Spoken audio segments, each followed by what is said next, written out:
States began transferring some detainees from Guantanamo Bay to Saudi Arabia, where they went through programs to reintegrate them into civilian society. Since then, some program graduates have returned to terrorist activities. Today, the Heritage Foundation hosted this one-hour discussion about efforts to retrain former detainees.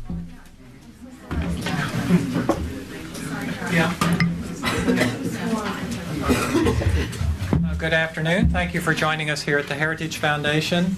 I'm John Hilbolt, Director of Lectures and Seminars, and it's my privilege to welcome you to our Lewis Lehrman Auditorium, and of course to welcome those who are joining us on our heritage.org website, as well as those watching on the cspan network. We would ask everyone in-house to make that courtesy check that cell phones have been turned off. As I remind our internet viewers and others that questions or comments can be sent to us at any time, emailing speaker@heritage.org, and we will, of course, post the program on our Heritage homepage later today for your future reference. Hosting our discussion this morning is Cully Stimson. Mr. Stimson is Senior Legal Fellow in our Center for Legal and Judicial Studies. He is a leading expert in criminal law, military commissions, and detention policy. Prior to joining Heritage, he served as Deputy Assistant Secretary of Defense for Detainee Affairs, where he advised the Secretary on detainee issues worldwide, including, of course, Guantanamo Bay, Iraq, and Afghanistan. He has also served 4 years as Assistant U.S. Attorney for the District of Columbia. Previous to that, he was a homicide prosecutor in Maryland and a domestic violence prosecutor in San Diego. He served 3 active duty tours in the Navy and continues to serve as a Judge Advocate General, reservist in the Navy. He is currently a commander and serves as a military judge. Please join me in welcoming my colleague, Cully Stimson. Cully?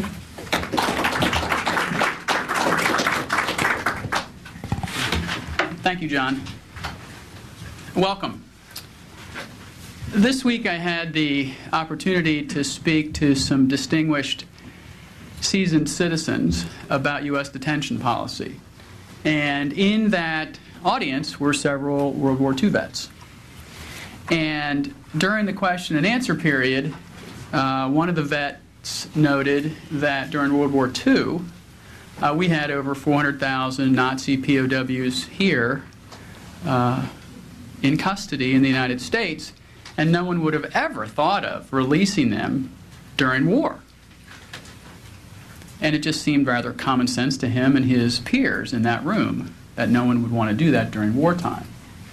That's exactly what we're doing today.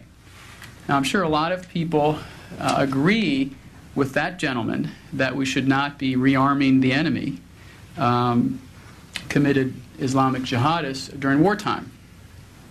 Of course, that's exactly what we did during the Bush administration for a variety of reasons, and that's exactly what the Obama administration is intent on doing as well. Those detainees that people most usually focus on are those who were or are at Guantanamo. But this policy also existed in Iraq, in Afghanistan, and nevertheless, the people tend to focus on people at Guantanamo. In Afghanistan today, under the leadership of Task Force 435, military commanders are developing sustainable reintegration and combatant disengagement programs that in time will be transitioned to the government of Afghanistan for their use after military ends detention operations. And as many of you know, Saudi Arabia began its de-radicalization program in 2004, and when I was in office with several of my colleagues who are here today, we started sending Guantanamo-based Saudi detainees back to the kingdom to their de-radicalization program in 2006. Now, according to published reports, the recidivism rate for that program is around 20% or so, give or take. And many think that that number may be on the low side. 3 of those men have made their way to Yemen and occupy senior leadership positions in the al-Qaeda organization in the Arabian Peninsula, most notably Saeed al-Shiri, al-Qaeda, or ACAP's second-in-command, is believed to have been behind the 2008 attack of the U.S. Embassy in Sana'a Ibrahim Rubaish is the Islamic thought leader responsible for approving ACAP's terrorist operations, and Muhammad Atiq al-Harbi became an ACAP field commander. Now, after the Christmas Day bombing attack or terrorist attack here in the United States, when we discovered the Yemen connection, and after many of us urged the Obama administration to stop transferring any more of the 90 or so Gitmo-based Yemenis back to Yemen, the administration announced that it would temporarily suspend those transfers. To many people, that was a common sense move. The government of Yemen has shown no real ability to mitigate the threat that returning Gitmo grads pose, and have not yet established a credible de-radicalization program, although there is movement towards that. Indeed, 2 key bombers in the USS Cole bombing were convicted by Yemeni courts, yet are free men today. Now today, on this panel, in this room, we're going to set aside politics. So let's just take that out of the equation and focus on and try to do a deep dive on the programs themselves. Do they work? How do they work? What do they have in terms of actual classes, teaching, philosophy, etc.? And hopefully, before the question and answer period, our panelists will offer their opinion about whether we should continue as a matter of policy using these programs. Now, our 2 panelists are friends of mine and are uniquely qualified to discuss this topic. Marissa Porges is an International Affairs Fellow in Residence at the Council on Foreign Relations, where she is researching efforts to de-radicalize detainees in custody, including through extensive field work in Yemen, Saudi Arabia, and Afghanistan, Singapore, and Indonesia. She has firsthand knowledge of these programs. She didn't attend them. And has been to Saudi Arabia 5 times and spent 3 weeks in Yemen this past fall, and many seek her advice on these matters.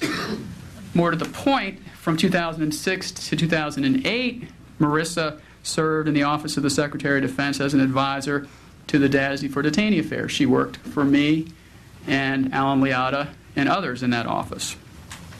Her responsibilities included negotiating with foreign governments on detention issues and coordinating U.S. government efforts to repatriate detainees from Guantanamo Bay and Afghanistan. She moved from DOD to the Treasury Department, Office of Terrorist Financing and Financial Crimes, and developed strategies to combat money laundering, terrorist financing, and other illicit activities. She also had the privilege and high honor of serving on General Petraeus' U.S. Central Command Assessment Team, advising on counterterrorism in the Arabian Peninsula. Like me, she's a commissioned naval officer, although she's a brown shoe, and she received her BA with honors in geophysics from Harvard University and a master's with distinction from the London School of Economics. David Gartenstein-Ross, who I had the pleasure of taking a round-trip ticket, to Guantanamo with in, I think, October of 2006, is the director of the Center for Terrorism Research at the Foundation for the Defense of Democracies and a PhD candidate in world politics at the Catholic University of America. He's the author of several studies about radicalization and homegrown terrorism, including Homegrown Terrorists in the U.S. and UK, an empirical examination of the radicalization process, and he's put his academic study of terrorism to practical use through a variety of consulting work, including work on live hostage negotiations, border security issues, and leading training for the U.S. military, federal, and state and law enforcement. Of course, he's testified before Congress, and his writings on the War on Terror have been published widely, and you can see him on TV quite often. He has published 4 monographs. The one that I was the most intrigued by is My Year Inside Radical Islam. And with that, I turn it over to Marissa, because ladies go first, and we'll ask her to make some comments, followed by David, and then we'll have some questions and answers. Marissa Porges. Where do you want?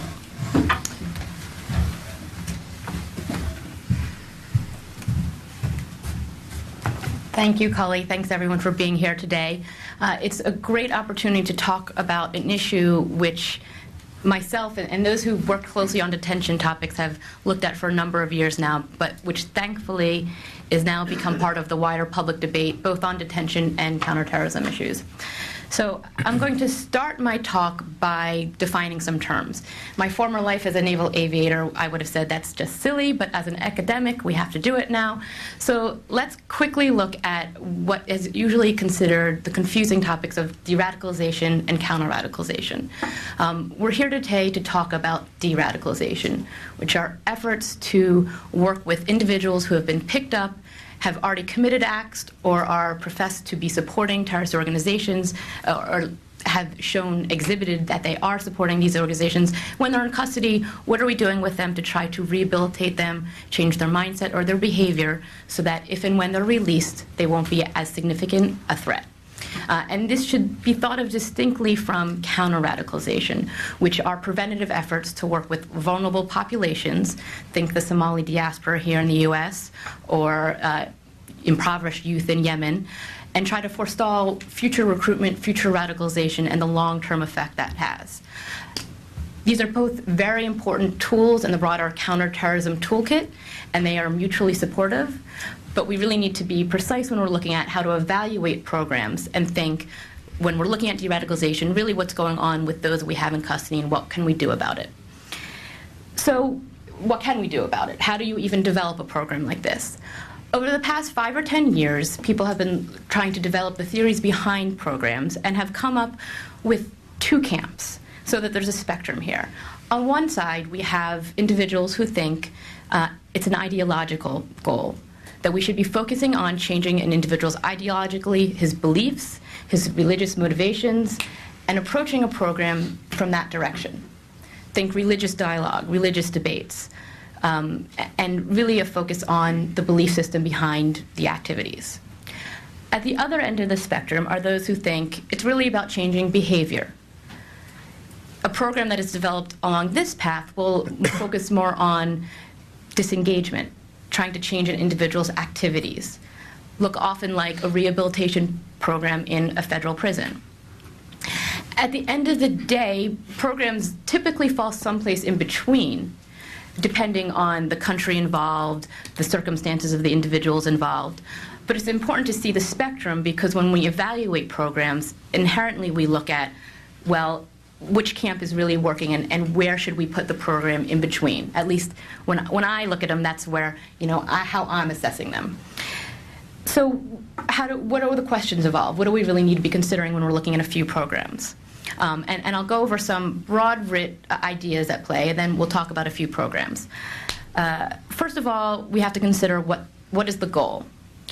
Is it a tactical counterterrorism goal? Are we primarily concerned with those that we have in custody and that's it? Or is it a broader effort as part of an effort to stabilize the country involved, or a broader counterterrorism, counterinsurgency campaign? And that will, of course, play out in terms of how we're implementing the programs, how we talk about the programs, and how the public is either involved or not involved in the program's activities. Another essential question to ask is what is attainable and pragmatic on the timeline involved for those who are holding the individuals. This is something as a U.S. policymaker we always need to be considered with when you're trying to figure out, well, how long does it take to change someone's mind? Are we more effective if we're only changing behavior? If we have a deadline involved because we know we have to release somebody at some point, perhaps they have a sentence already and they will be walking out the door one day. What are the capabilities? Do we have the resources we need, whether it's therapists, the right interlocutors, particularly when you're looking at a non-secular government who's implementing the program? Do we have the clerics, the mullahs, the individuals who understand the customs of those in custody, who can forward the ideas and make the program effective? And of course, this brings us to one of the key factors: who's running the program? Is it a government-run program solely? Is there non-government or public support? Are the families involved? And if so, how? And is it a non-secular or secular community? Now, Cully and I know from our time working at this effort from a U.S. standpoint, I mean, we're concerned with, we're detaining individuals in another country. We're an outside authority. We're a non-secular outside authority. So now we have another layer of difficulty when implementing something. Whereas if you're looking in Indonesia or in Singapore, now you have a government working with their own citizens. And so these are the factors that end up making the determination of how a program is developed and implemented. But lastly, the final factor, which is perhaps the most critical, and I think which David will talk about as well, what are the factors of radicalization involved with those we have in custody? How are we to understand those that we are holding or and wanting to work with? How did they get there? What path did they follow to commit or join with a terrorist organization? This is still a widely contested debate, but factors that are of concern and have interplay to be the sources of radicalization include ideology, economic motivations, whether they're joining it to join a job, the paycheck that comes in with being a member of some of these organizations, local grievances. This has become a serious factor in Yemen, where al-Qaeda in the Arabian Peninsula is using citizens' local grievances against the central government as a way to radicalize and recruit more members. Or is it macro grievances? Is it concern for U.S. policy in the region? And if so, how can we address those within a de-radicalization program? With that overview of the basic questions involved and the concerns we need to address when we're picking elements of a program, I'm going to quickly touch on two programs that are interesting for both their failures and successes. As was mentioned earlier, I've spent extensive time looking at a variety of different programs. You often hear about the Saudi program. It's the most well-known and spoken about, so I'm not going to touch on that in this talk. We can cover it in Q&A if people are interested. I'm going to focus on a program in Yemen and a program in Afghanistan. The former, the program in Yemen, ironically was the first program in the Arabian Peninsula to be established, which, given the current state of affairs and things going on in the country, is a bit curious. But it was run from 2002 to 2005 to deal with mujahideen who had returned from Afghanistan and had been seen to re-engage in violent illicit activity and were back in prison, but were not of the same ilk and the same criminal mindset as those that were already there. It was a heavily religiously focused program. It falls into the camp that thought it was primarily an ideological aim. Run by a Supreme Court judge named Qadi Ahmad al-Hattar, who worked with three ulama to engage in an ideological duel, he called it. Really, it was a matter of trying to change the detainees' minds on a few key issues when it came to how they understood Islam and how they understood being a Muslim citizen in Yemen. The claims that are made officially are 98% success. I mean, when we're looking, does the rubber hit the where the rubber hits the road? Did it work? 98% success is the quoted number. If you dig a little deeper, my estimation is it was hardly a success at all. It worked with just over 360 individuals who were released after signing somewhat of a parole agreement, and many were seen to return to the fight, either in supporting through support activities or actually picking up arms, and a few of them returned to Iraq and became freedom fighters there and were either picked up or killed later. But the most interesting thing is when you talk to people who went through the program, and of note, when I met with a former senior member of al-Qaeda, an al-Qaeda recruiter who had gone through the program, had come out the other side, not really changed, has since reformed his ways, which is why I was able to sit and talk with him for a couple of days when I was there. But it's interesting to hear him discuss how, it was a one-note wonder. It was a very cursory program, not very robust, but it also only touched on the ideological components. And it really left out some of what was needed to help a detainee who was released, a prisoner, reintegrate into society after the fact. Though there was discussion of support mechanisms, that really wasn't the focus of the program. And in his estimation, and as well in mine, it became one of the central faults of the program, which is now defunct, and though they're trying to start a new one. Now compare that to what's going on now in Afghanistan. Afghanistan is likely the newest program out there. It was started last fall for detainees in U.S. custody at the Bagram Detention Facility, and is part of the new effort by General McChrystal to recast and reinvigorate both detention efforts in the country and also overall counterinsurgency efforts. And here we see a program that's being developed more in the camp of focusing on disengagement and rehabilitation. They offer classes to the detainees that number about 800 right now. It works with all the detainees. And they offer classes, English classes, Dari classes. They try to teach skills.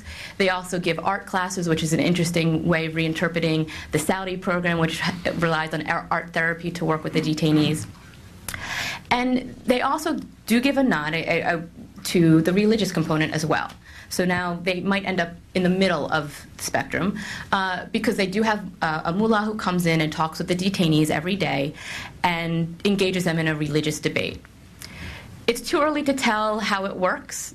It's too early to mark a recidivism rate. It's only been around for 6 to 8 months or so, and it's still growing. But thus far, if you're thinking in the broader spectrum of how it plays into efforts in Afghanistan, it's deemed a success. Having met with 2 ex-detainees and a few ex-Taliban when I was there in December, they would say, yes, we still have issues with detention efforts prior, early on in U.S. engagement in the country, but we appreciate what's going on now and how it's changed. Those who are coming out of the prison now, they have skills they bring back to their villages. They engage differently with their village elders, and they appreciate the fact that those individuals are less likely to return to terrorist activity because of this. And this brings me to what my overarching conclusion is with these programs, and that's in how these fit into broader strategies for dealing with terrorists. In Afghanistan, it's a particular example where de-radicalization is a tool within the broader detention environment, and the task force involved is using it as a tool within the broader counterinsurgency effort. So here it becomes not just a tactical tool to deal with those we have in custody, but a tool that supports a broader strategic effort. And I think this is the important part, that de-radicalization should be part of a broader strategic counterterrorism effort. It is part of a broader counter-radicalization effort in Saudi Arabia. The Saudis are fully committed to worrying not just about those they have in custody, but those that are the peers, the friends, the brothers, the family of the detainees. They are concerned with further radicalizing those on the outside by means of their actions when the detainees are in custody. So, and they are firmly committed. I remember when I met with Prince Mohammed bin Nayef a few years ago now, and he said, I'm concerned with what happens when the individuals get let out, the 10, the 20, the 100, but I'm more concerned with the thousands more that are being radicalized by their perception of how we're holding and treating those we have in custody, because those are the terrorists of the future. And that's my concluding thought, that we need to look at de-radicalization as a strategy within broader counterterrorism efforts. It's a tool that should be used tactically, but it's a tool that has greater strategic implications, frankly, than how we are doing with the few that we have in custody. And so I fully support these efforts, and I think that they should be expanded where possible or made more robust in countries where they're needed. But it's really to look at the broader goal of forestalling radicalization of the future, draining the swamp, as it were, of terrorists that will be coming down the line, and working with how we can make de-radicalization of one piece of the broader counterterrorism tool. So with that, I would just leave us with a thought that perhaps we need to realign our goals when it comes to de-radicalization, fully supporting the idea, but trying to understand them within a broader spectrum of policy options. Thank you.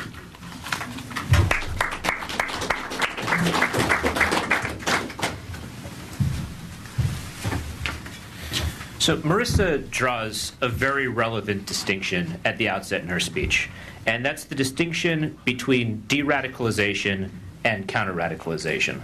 De-radicalization comes at the back end of a process. De-radicalization is what occurs after somebody has been engaged in terrorism and you're trying to get them away from it in some way. either through actually changing their ideas or else through disengagement, as Marissa, I think, does a good job of outlining. Whereas counter-radicalization is an effort that comes at the front end, where you're trying to prevent a community from tilting over into support for terrorism. And the reason why I return to the very first distinction that she made is because this actually goes to the level of risk that you confront. If you think about a counter-radicalization strategy, there's very little risk if it fails. Like, for example, Obama's speech in Cairo. That was serving multiple purposes, but in one way, it can be grouped into U.S. counter-radicalization efforts by presenting a different face of the United States within the Middle East. If you fail at counter-radicalization programs, in general, it's basically zero risk unless you're so ineffective that you end up creating more terrorists. In general, if you fail, you just end up spending money unnecessarily, and you end up right where you started. Whereas in de-radicalization, you actually can face concrete risks. That's not the case, of course, for all de-radicalization programs. For example, you have some programs that are more informal or at a mosque level, such as a program that was recently announced within Toronto that was serving a function in between when someone has adopted a radical ideology and actually resorts to terrorist violence, basically trying to break that linkage between accepting radicalism and actually acting on it. But ultimately, if that program fails, that de-radicalization program, then you're back where you started without the program. On the other hand, de-radicalization programs can pose a danger in a certain circumstance, and that is when you're taking people who are convicted terrorists and putting them into a program where they're being released and allegedly being de-radicalized. I put that risk forward as a calculus because it goes to the rest of my speech, which is how do we think about de-radicalization policies. Now, I am not against them. I'm not going to say that we shouldn't use them. I agree, actually, with what Marissa said, that that de-radicalization strategies should be embraced as part of a broader effort against terrorism. But I think we need to understand the risks that are attendant to them, and in particular, the way these programs are studied and the way these programs are understood and debated. I think we have one significant blind spot, and that blind spot is ideology. I'll talk about that at some greater length. But first, I want to point out one other important factor in the way that we discuss and understand these programs, and that is that researchers face significant barriers in evaluating these programs. As Torre Bjorgo, whose name I'm sure I just mangled, and John Horgan write in a valuable book on this topic, Leaving Terrorism Behind, which was published in 2009, we lack the necessary data to test whether the various programs are actually effective, and if so, why, as most governments and organizations running such programs are only releasing the data they consider convenient to make public. Now, I believe that there has been greater transparency to some degree since then, plus we've gotten to see some of the outputs of these programs in terms of recidivism rates and the like. Some programs also, I should point out, are quite a bit more transparent. Singapore's de-radicalization program, for example, is highly transparent in that it posts information almost right away from the Ministry of Home Affairs, which announces releases, changes in status, and renewals of charges, which allows researchers to have a pretty good sense of at least the outputs of the Singaporean program. My own analysis in this area, as Cully pointed out at the outset, is more on the front end. It's more on how people radicalize. And part of what I've studied in that regard is the role of ideology in radicalization. Now, Marissa and I are on the same page that ideology is certainly not the only driving factor of what brings people to terrorism. There's multiple, what researchers call push factors as well as pull factors. That is, things like discrimination or angers over foreign policy and the like might serve as pushing someone toward joining a radical group. And likewise, there are certain pull factors which might draw someone towards the embrace of terrorist violence. Now, astonishingly to me, within this area, there is a question over whether ideology plays any role at all. There are some researchers who strongly argue that it doesn't. And so a large part of the study that Cully held up deals with the question by a quantitative analysis, basically looking at things that we can measure externally, that link people's radicalization specifically to an ideology. It quantifies that to make the argument that it's far too early to remove ideology from the picture as something that draws people towards terrorism. Now, because I believe that ideology is an important part of the radicalization experience, one of the common themes which runs through my work is the need for scholars to take seriously the ideology that drives people to groups like Al-Qaeda. And I believe this, in general, serves as a significant blind spot, something which I hope to show.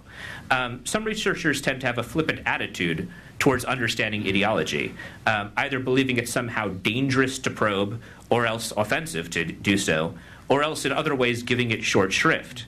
But I believe that it is impossible, in most cases, to evaluate the majority of these programs without looking at ideology seriously. And I should state also that I think there are some exceptions to that.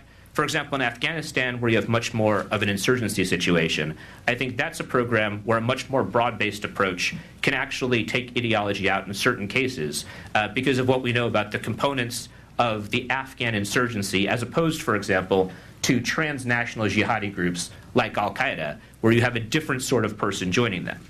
But looking at the Yemeni program, I think that Marissa did a good job of outlining how religious dialogue and persuading people of one's ideas about religion is absolutely vital to the success of the program. Without aftercare, so to speak, that is landing people in jobs or drawing families in, it's really going to be these ideological debates that are key to the success or failure of the Committee on Religious Dialogue. And I share Marissa's view that this program has been a failure.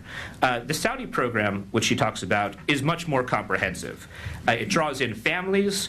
It provides extensive post-release support, such as, for example, landing people in jobs, providing them in some cases with housing, with cars. Basically, it's good to be the kingdom. It's good to have the Kingdom of Saudi Arabia's resources. But also, a large part of it is indeed ideological. Christopher Busek, who's written extensively about these programs, has written about how suspects, in the view of those running the program, were misled by extremists and strayed away from quote-unquote true Islam. And so part of the program, one of the key parts, is a counseling program that tries to correct misunderstandings by reinforcing the state version of Islam in Saudi Arabia as a means of de-radicalizing individuals who've gone into the program. Prisoners are expected to go through the rehabilitation program, to renounce their previous beliefs, and then they're given the kind of assistance I spoke of before, jobs, cars, apartments, and the like. But to me, a review of the scholarship shows where people end up ignoring the ideological factor, even though it's so important to these programs.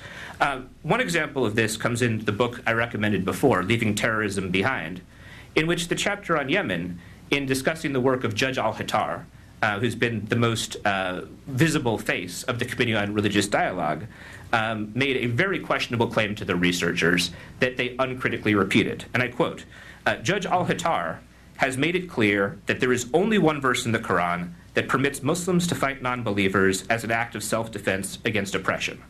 Now, my purpose is not to engage in a religious discussion of the Quran or of Islam writ large, but anyone who has even a cursory knowledge of the Quran will know that that's not true. There is not one single verse. Off the top of my head, I can think of at least 4 verses that do that. And this is a factual matter. It's not a matter of opinion. Like, the verses either are in the Quran and they're not. And the fact that researchers end up uncritically repeating something which is factually incorrect, to me, is indicative of the degree to which they're ignoring ideological elements. That's something where it's either true or it's not. His claim wasn't true, but instead the researchers are simply repeating it because he said so, which shows that they're not actually engaging the religious texts that these people are supposed to be debating in the first place. Likewise, to get to the Saudi Arabian program, there were a few quotes from the same book that I mentioned, which I thought to be a little bit interesting. One of them, the Saudi Arabian program, it says, presumes that the suspects were abused, lied to, and misled by extremists into straying away from true Islam, and that the state wants to help prisoners return to the correct path. It continues, the counseling program seeks to correct this misunderstanding by reintroducing and reinforcing the official version of Islam, the official state version of Islam. Now, the reason these struck me as being a little bit remarkable is because those who are familiar with the official Saudi understanding of Islam, that is, the Wahhabism that is taught by the state, will understand a couple of things right away. Number one is that this is one of the most intolerant brands of Islam in the entire world, without question, towards other sects, towards other faiths, and the like. That's something that you get at both a state level as well as an individual level. And the second thing is when you look at the ideology of a group like Al-Qaeda, you have Bruce Rydell, who's a known expert in this subject, who wrote about Osama bin Laden. He said something that I agree with, that for bin Laden, he wrote, "The Islam of Muhammad ibn Abdul Wahhab is the correct Islam. His quarrel with the Saudi leadership is about living up to the principles of the faith they both claim to share." Now, if you look at the history of Saudi Arabia, the state version of Islam that they propound creates an inherent systemic problem to them, which they've dealt with in a rather peculiar way. And that is, they have a very austere vision of Islam, which the monarchy cannot live up to because they live in the real world where you have to engage in diplomacy and compromise on certain things. And so as a result, for decades, they've been trying to channel aggression abroad as opposed to focusing it on the monarchy. A number of analysts, and Peter Bergen in his book Holy War Inc. uses this phrase, Realpolitik, R-I-Y-A-L, after the Saudi currency. That is, they spend a lot of money trying to create aggression abroad so that it's not aggression at home. One of the things which is an unfortunate outcome of a state with very little civil liberties and a set of ideals that the state cannot ever live up to. Now, the reason I bring this up at length is not to say that the Saudi rehabilitation program cannot work. Perhaps it can, but one question you get into is when the religious debate is about how people have strayed from the official Saudi version of Islam, that creates a question as to how much people's minds are changing. And moreover, if we're looking at predictively what's going to happen with a program, understanding this ideology better is key to making predictions. So in Saudi Arabia, we have a history of people undertaking jihad outside of the kingdom. Well, perhaps if people are being inculcated in official Saudi Islam, one thing we could predict is that you will get a high recidivism rate. A high recidivism rate not directed at the kingdom, but rather directed elsewhere, like, say, against US forces in Iraq. That's something basic that comes from this ideological understanding. And so to that extent, that's where Marissa and I part ways on one issue. This is something she didn't raise in her speech, but in foreign policy, she argued that perhaps the best strategic solution is transferring Yemeni Gitmo detainees not back to Yemen, and I agree with her there. We should not transfer them back to Yemen, but she says to Saudi Arabia. And I'm not convinced of that, particularly for prisoners who actually are the kind who we'd want to release, who aren't quite really as radical as some of those who we are most concerned about. Will inculcating them in Wahhabi ideology, which is exactly what the program purports to do, will it end up making us safer, or will it end up making us less safe? So to understand all of this, I think that there are multiple factors that draw people to terrorism.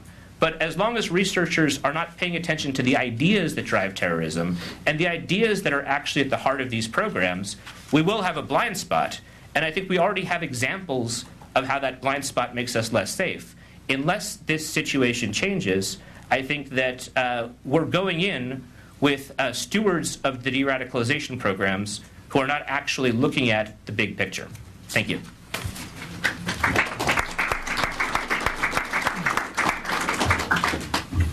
Now's the moment that you all have been waiting for, your opportunity to ask an actual question. And I would simply ask that in doing so, you wait until the microphone comes to you. You tell us your name and your affiliation, and then please, to the extent possible, ask an actual question. And I will reserve the right to rephrase your comments into a question. So who has a question? We'll start here in front. Hi, I'm Deborah Weiss, Vigilance and Front Page Magazine for David. Could you comment a little bit about the Senate hearings on the de-radicalization programs? And I specifically have a question about a question I keep hearing them ask, which sounds ridiculous to me, which is they keep asking, how radical is it's okay until, let's see how to word it. Sorry, I don't want to ramble. Give me 1 second to collect my thoughts.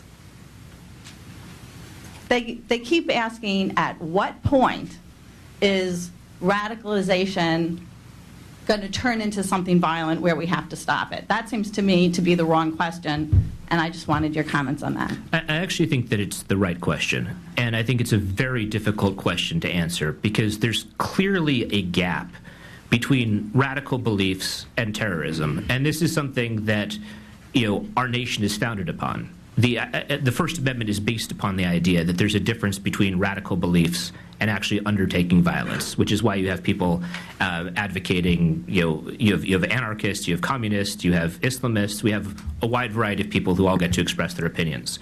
And you'll have a lot of people who are somewhere along the path. Like the NYPD study on radicalization, which has been much criticized, puts it as a 4-step process. Beginning with pre-radicalization, going through indoctrination into what they describe as the Salafi jihadi ideology, and then self-identification with it, and finally jihadization, where you end up undertaking violence. And you'll find that the vast majority of people who start down this path towards radicalization end up at some point turning back. Now, what is the gap between radicalization and violence? That's something that researchers are looking at, and it's an important question. I don't know that there have been satisfactory answers to that propounded, but I don't see a problem with asking it, and I think that indeed it's one of those things that we really need to know much more about. Marissa, do you want to comment? Well, my one comment for that is to follow on the thought of you can be radical without being violent. To clarify a bit when I was talking on ideological de-radicalization programs versus those that are focused on rehabilitation, I would argue that you actually have to be closer to the rehabilitation focus than the ideology. Because as Debbie just said, you can be radical and have radical thoughts without committing to joining a terrorist group or committing terrorism. So perhaps we should be most concerned with the actions and the activities and the ideology. Also recognizing that there are subset that are ideologically committed and likely will never have their minds changed. So I think in terms of bringing it back to the de-radicalization standpoint, I think just that question is really important when we're trying to figure out how to develop a program and what a program should look like on the outside. Question, this lady was next.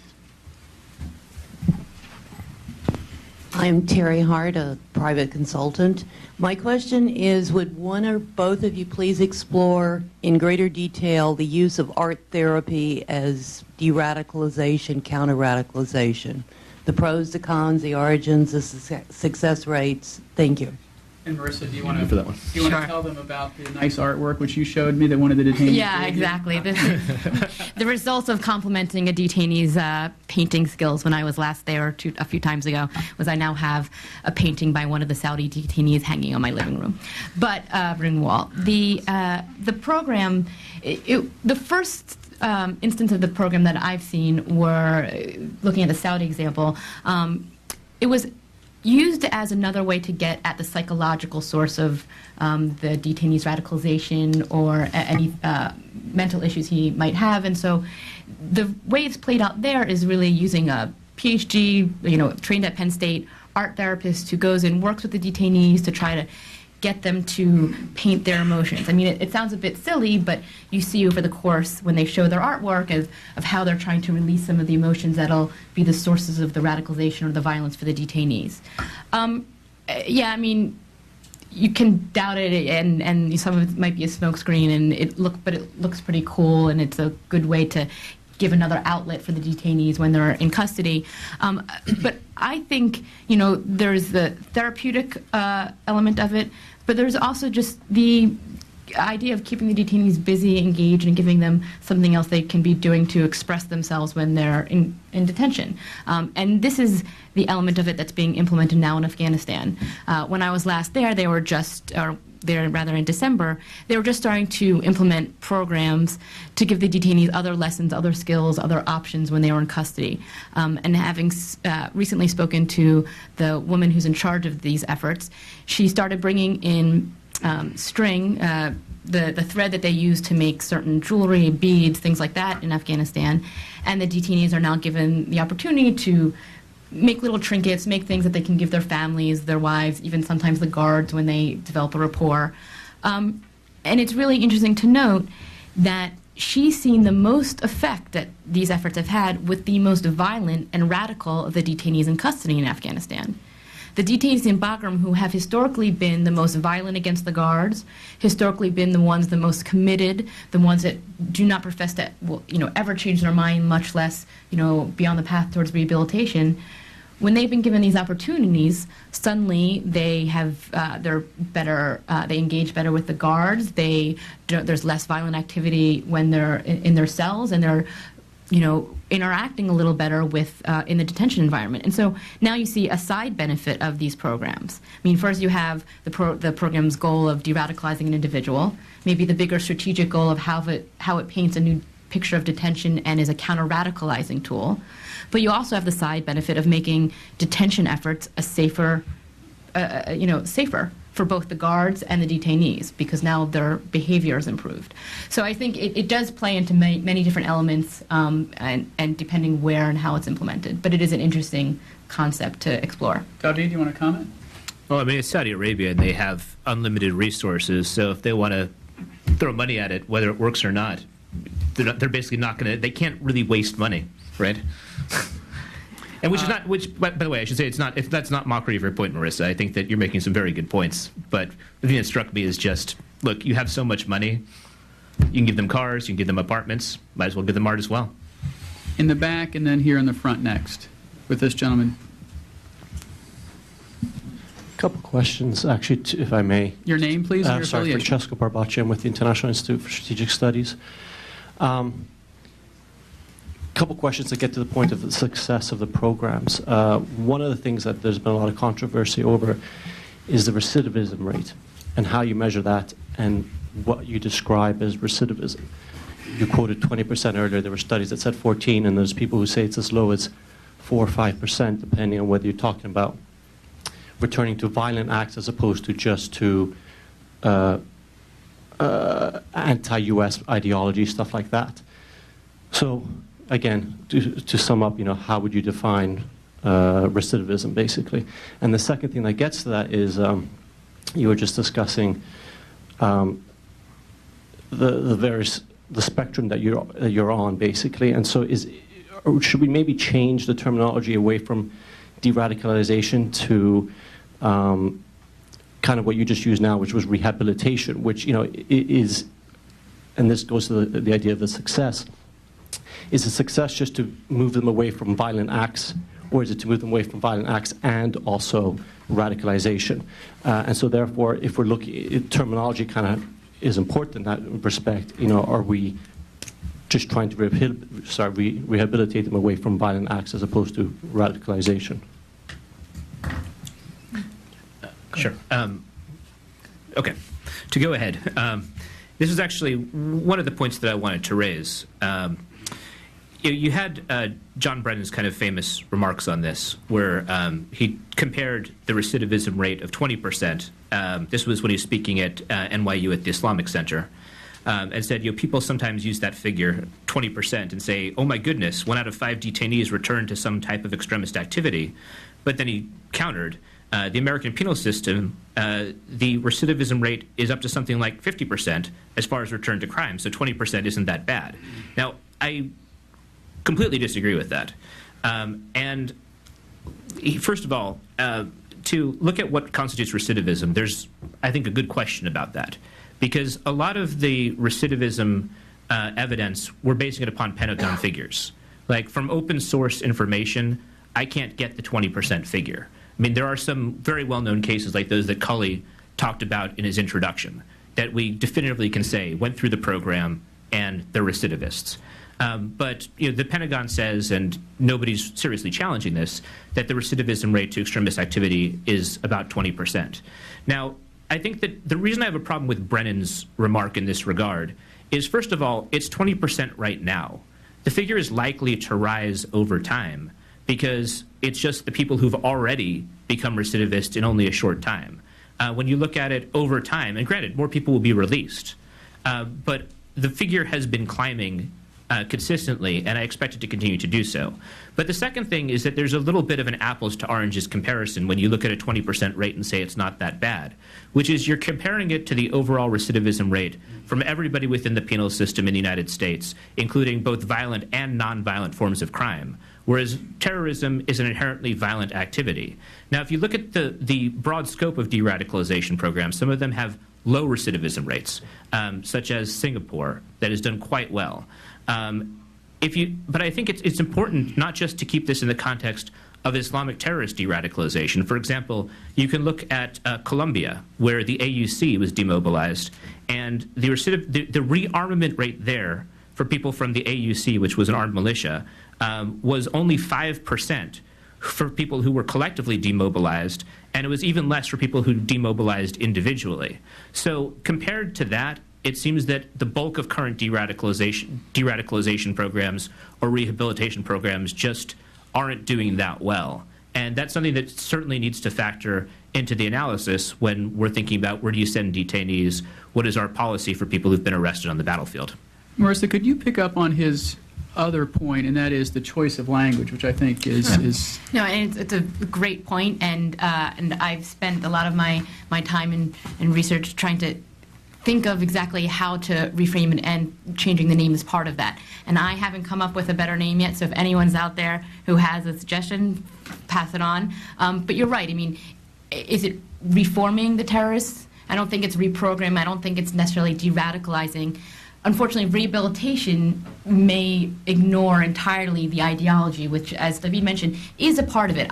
We might differ on how much a part of it, really, but it's someplace in between. So I don't know if there's the perfect word out there as of yet. But it is a good point that we have to sort of rethink through how we're understanding these programs. But just to follow up on the recidivism issue, not to dispute the numbers or how we're measuring them per se, but I would argue that recidivism should not be the bottom line of how we're measuring them. It's right, over time, more will return to the fight, not just because there's more out there and because the process of someone returning to bad things takes time, but because we're letting out worse and worse people in some instances. Because over time, for political reasons and legal reasons, more hardcore individuals might be being released from custody. And also because these are it takes a long time to measure something like this. A program that's been around for a couple of years and has released a handful of people, there's no way to tell. But I think we need to really look at how we're assessing the people in custody and how the program is making an impact wider than the tactical aim of the individuals in custody. So that gets back to my strategic point of looking at it from a strategic perspective. And as a side note on the Singapore thing, this is where security comes into play. There is an element which neither of us actually mentioned, but we all need to remember that security efforts are a tool as part of these programs as well in Saudi Arabia and in Singapore, which is a heavily secured state, and they are using that as a part of the tool post-release. So, do you all agree, this is an interim question which you can either answer or incorporate into this gentleman's question, do you all agree that we're one large terrorist attack away from a departure from using these programs if it's proven that a person we had in custody who went through a rehabilitation program conducts and effectively carries out a large-scale terrorist attack in the United States? I think you hear that, I hear that, I'm sure you hear that in your research and when you're out on the road. And we'll go to this gentleman. Thank you very much. My name is Ali Al-Yami, the Center for Democracy and Human Rights in Saudi Arabia. I want to thank the Heritage Foundations for keeping these events going on, but keep this issue on the front burner because it's not going to go away. Marissa, I'm here because a friend of yours insisted I should come here. And I haven't met your friend yet. I'm from Saudi Arabia. I know a little bit about the country and the way religion is used, and I am very aware from the region that Mr. Shahri, who is the head of the Al-Qaeda in Yemen, who went through this rehabilitation process. I am also aware that the rest of these rehabilitated people, oh, by the way, it's reprogramming, if you want a right word for it, it's programming these people. They were programmed to kill, so they get, but not the Saudis. Now you are reprogramming to keep killing other people, but not us. That's what it is. I'm aware of the, I don't know if you are aware of that, the rest of the people who go through, not all of them, this rehabilitation program are actually used by the Saudi Interior Ministry to fight, kill, incarcerate, or keep the Shiites in Saudi Arabia aligned. So those who escape to Yemen or go back to where they were before, the rest of them are being used by the Saudi authorities to control their own minorities. My question is, what is the difference in the objectives? And I agree that one of you may have mentioned that there are more reasons for terrorism and other than just religion. Religion is a tool used because the Saudis, the only thing they know is religion. So they are being brainwashed from childhood until they die. The question I have is, and I'm talking about objectives. What is the difference between the objective of the Saudi government, ruling family, religious clerics, and Bin Laden groups? And the reason I'm asking this, they believe that there should be no women's rights, no human rights, no religious freedom, no rights for the minorities. Both of them do that. So what's the difference? What's the difference between people we think they are going to save us and the people we think they are going to kill us? Let's give them a chance to answer. Marissa? Sure. Well, first of all, I think you might have been a plant that in the audience, because you did raise the interesting point of how the Saudis used those detainees that are successfully graduates of the program to help with the counterterrorism efforts. And this is a little known fact that counterterrorism experts and those in the system would say, you know, there's a side benefit for doing these programs. Sometimes we can flip a detainee, turn an individual to help us after the fact. And frankly, if this becomes more widely known, it actually may inhibit the ability of other detainees to rejoin the fight, to reassociate with their old friends, if it becomes known that, well, when you get through the program, you're really working for the government. So it's a side known fact, but yeah, I do appreciate that it plays a role in Saudi Arabia. With regard to how you're looking at the objectives at play for these programs in Saudi or other places, I'm going to use this as an opening to describe, go back to the program itself a bit and recognize or appreciate the Saudi program. Yes, it's publicly proclaimed to be a religiously based program with an ideological aim of changing the minds of the detainees. However, if you look at what's actually going on with the program over time, having visited a number of times over the past 4 years and looked at what's going on there, you see over time they've introduced more and more rehabilitative efforts, more and more efforts to change the actions of the detainees, give them something to do when they get out, reintegrate them into society. No, the Saudi government is not likely to say that they're changing their approach from the ideology, because the legitimacy of the government is predicated, as David explained, on religion, on an ideology. But I think we should recognize when we're looking at what is most effective, that even a program like that over time has actually become more and more inclusive and focused on the rehabilitation efforts. So I'm using your question as an opportunity to explain that, and I think it's really important when we're trying to describe these programs. David, you get the final word. Well, I think the question was much more of an argument, and it's an argument that I agree with, that when you're looking at the official Saudi version of Islam and looking at what people who've been radicalized believe, there's just not that much daylight between them. And that's an inherent problem. That, when authors write about this, and I provided a few quotes before that were meant to be reassuring, that they show how these people have strayed from the state religion, I sat there and thought for a while, what's the difference? What is it that they've erred about? And the main error that they made was deciding to attack Saudi Arabia. So I think that actually understanding what is being taught, and look, I agree that there are rehabilitative efforts that go beyond that. And I think that one thing that I like about the Saudi program is those rehabilitative efforts, drawing in the family, for example, and the programs that could be described as aftercare, jobs and the like. There's, in some ways, those are going to work. But the main way in which they're going to work, I think, is creating much more stability for Saudi Arabia. I'm not convinced that the programs end up creating more stability writ large. In part, when you look at Saudi Arabia, they pretty openly allow terrorist financiers to operate, and you could name them. I mean, they've been designated by the United States, Akil al-Akil, from my former employer Al Haramain, who is a major financier of terrorist organizations throughout the world. You can find the Saudi money going to Somalia, going to insurgent groups in Iraq and Afghanistan. And when someone goes through the detention program, does that make us safer?